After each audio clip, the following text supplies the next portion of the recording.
Good morning बच्चों। आज हम करने जा रहे हैं अपनी worksheet number 30 science subject class 9th के लिए। हमारी डेट 11 सितंबर के लिए। उससे पहले आप अपनी डिटेल्स फिल करेंगे। यहाँ पे अपना आपको नाम लिखना है और यहाँ पे आपको अपनी क्लास टीचर का नाम लिखना है। तो आज का जो हमारा टॉपिक है वो है गति। जो हमारा चैप्टर है गति पार्ट से वेग के बारे में पढ़ेंगे कि वेग होता क्या है और चाल और वेग में फ़र्क क्या है। तो चलिए जानते हैं। किसी वस्तु की एक निश्चित दिशा में चाल उसका वेग कहलाती है। ठीक है, मतलब होता क्या है, देखो चाल क्या होती है, मतलब आपने कोई दूरी तय करी है किसी समय में तो वो चाल हो गई।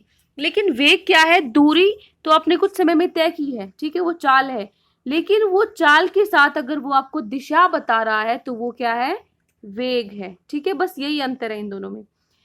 और जो अंतर है वो मैं आपको बताऊंगी भी कि जो वेग है वो 0 हो सकता है, लेकिन जो हमारा चाल है वो 0 नहीं हो सकता, वो 0 नहीं हो सकता। ठीक है, जो इनकी इकाई है, जो इनकी एसआई मात्रक है वो क्या है, दोनों की मीटर पर सेकेंड है। ठीक है, और इसको निकालने का, वेग निकालने का जो फॉर्मूला है वो क्या होता है, विस्थापन को अगर हम विभाजित करें किससे, समय से। ऊपर क्या आएगा, विस्थापन, नीचे क्या आएगा, समय। और ये कैसी राशि है, ये सदिश राशि है। सदिश क्यों, क्योंकि इसके साथ दिशा भी आ रही है। ठीक है, तो एक वस्तु की चाल ही नहीं अपितु उसकी दिशा को भी ज्ञान देती है, इसलिए ये क्या है, सदिश राशि है। ठीक है, जिसकी परिमाण चाल और दिशा के परिवर्तन के साथ बदल जाता है। मतलब जो चाल है, दिशा है, वो अगर उसमें कोई भी गति है, कोई बदलाव आ रहा है तो ये वेग भी क्या है, बदल जाएगा। ठीक है, और क्या होगा, ये 0 भी हो सकता है, मैंने आपको बताया।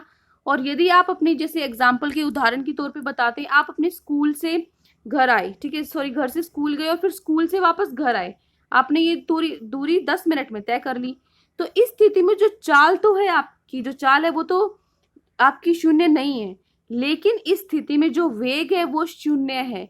ठीक है, क्योंकि जैसे विस्थापन है, विस्थापन मैंने आपको बताया था कल कि जैसे यहां से आपने शुरू किया, ठीक है, और अगर आपने यहीं पर खत्म कर दिया तो विस्थापन 0 होगा, क्योंकि वो तो विस्थापन सिर्फ ये देखेगा कि आपकी जो पोजीशन है वो बदली है कि नहीं। आप पहले यहाँ थे और अभी भी यहाँ हो। मान लो आप यहाँ से स्कूल गए, स्कूल से वापस आ गए, तो विस्थापन ये नहीं देखेगा कि आपने इतनी दूरी तय की है जाने की और आने की। वो सिर्फ ये देखेगा आप पहले यहाँ थे और आपने कुछ दूरी तय करने के बाद भी आप यहीं पर हो, तो वो क्या मानता है, दूरी को फिर वो 0 मानेगा। विस्थापन क्या हो जाएगा, 0 हो जाएगा। ठीक है, दूरी तो तय की है लेकिन विस्थापन 0 हो जाएगा, क्योंकि उसकी जो जगह है, उसकी जो पोजीशन है वो नहीं बदली।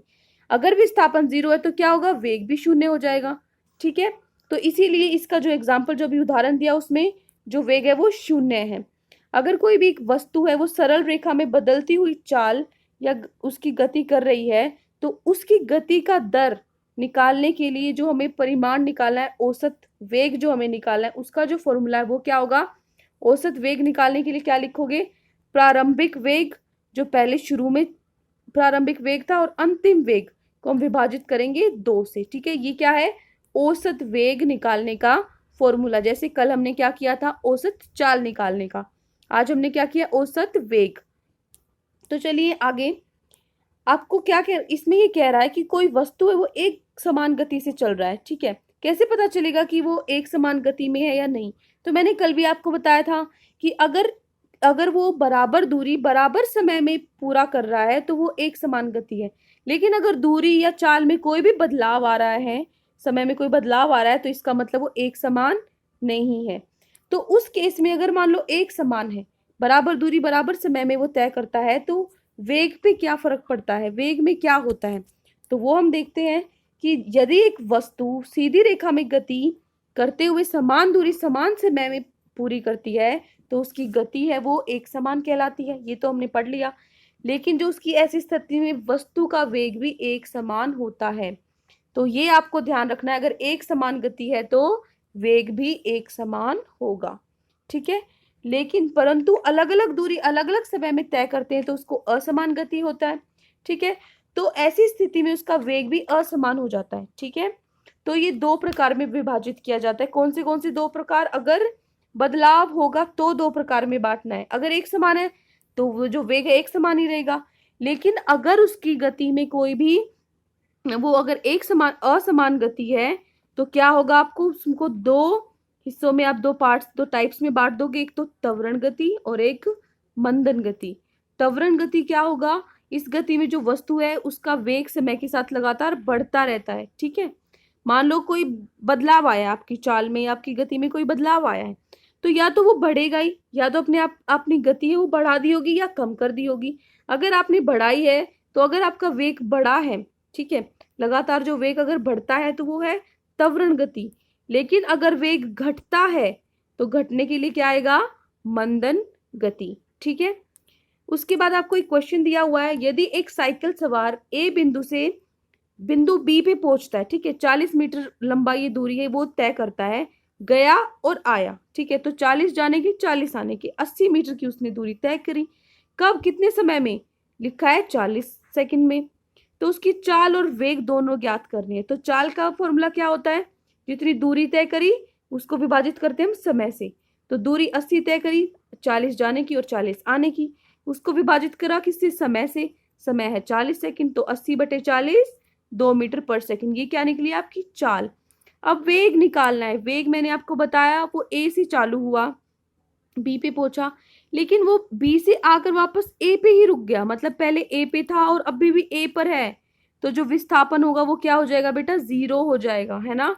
तो अगर विस्थापन 0 हो जाएगा, यहाँ देखिए आप, विस्थापन अगर 0 हो जाएगा तो यहाँ पर फॉर्मूला में रखोगे ऊपर 0 और उसको 0 को किसी भी चीज से विभाजित करोगे। समय 40 सेकंड है, कुछ भी हो समय आप नीचे, लेकिन विस्थापन 0 हो गया तो वेग भी क्या हो जाएगा, 0 आपका हो जाएगा। ठीक है, उसके बाद आपके लिए क्वेश्चंस जो है वो आज की देखते हैं हम। वेग तथा चाल में आपको अंतर बताना है। ठीक है, इसका उत्तर मैंने आपके लिए लिखा हुआ है आज साफ साफ।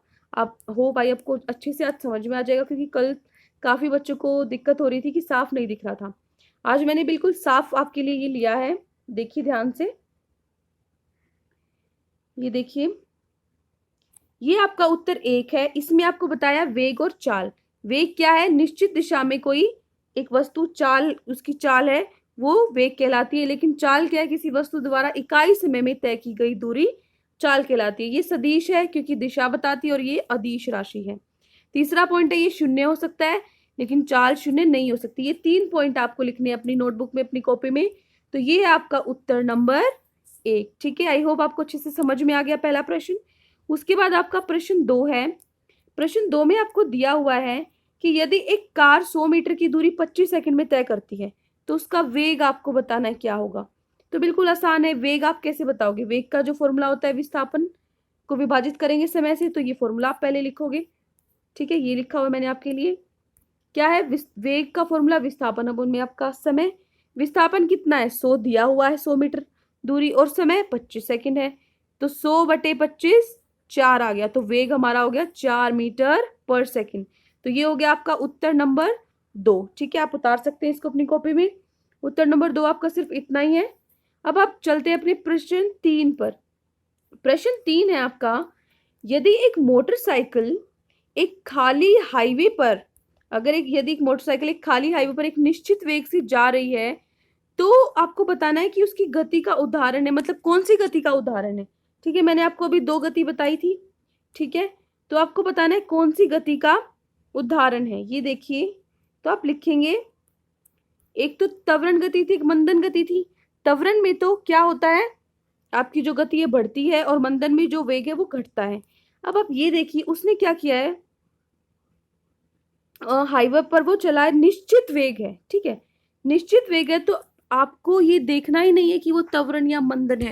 मैंने आपको ये बताया था कि वो किस केस में होगा, जब असमान गति होगी। लेकिन यहाँ पर आप ध्यान से देखोगे कि मोटरसाइकिल हाईवे पर निश्चित वेग से चल रही है। निश्चित वेग किस में होता है, एक समान में। ठीक है, ये आपको ध्यान रखना है। तो आपको क्या करना है, आपको लिखना है एक समान गति, इतना ही पूछा है। अगर हाईवे पर, खाली हाईवे पर निश्चित वेग से हो रहा है तो उसका कौन सी गति का उदाहरण है, तो आपको दूसरी वाली असमान गति के जो टाइप्स हैं 2, वो आपको देखना ही नहीं है। आपको सीधा क्या लिखना है, असमान गति। ठीक है, तो आप अपना आंसर नंबर 3 में क्या लिखोगे, असमान एक समान गति।